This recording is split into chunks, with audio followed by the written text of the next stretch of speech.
As the latest addition to its revamped Galaxy A series, Samsung is expected to launch Galaxy A90 on April 10.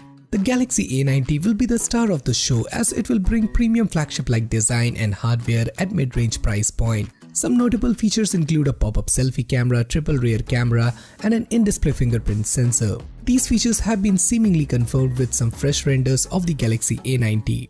So hey folks, this is Samir and here is everything you need to know about the Samsung Galaxy A90. Excited? The biggest USP of the Galaxy A90 is that it is expected to be Samsung's first smartphone with a pop-up selfie camera. Companies like Oppo and Vivo have embraced the motorized camera mechanism as an alternative to remove the notch.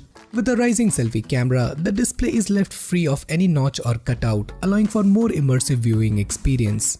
The renders posted by Android Pure don't really reveal the pop-up camera, but it is suggested considering there is no Infinity V or Infinity U water drop notch nor a punch hole cutout on the screen. It seems Samsung is ready to launch a premium mid-range phone with a pop-up selfie camera before OnePlus outs the OnePlus 7, which is also rumored to come with a pop-up camera.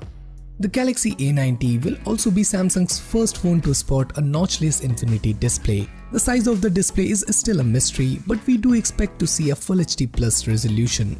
The Galaxy A90 may come with a brand new Snapdragon 700 series chipset, which is currently being called Snapdragon 7150. Samsung is also touting some major gaming performance with the Galaxy A90. The phone is expected to launch with 6GB or 8GB of RAM and at least 64GB of internal storage.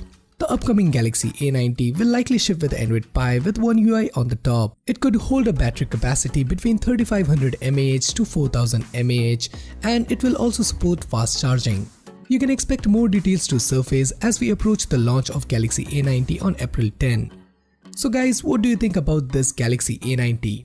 Are you guys excited? Do let me know your thoughts in the comments down below.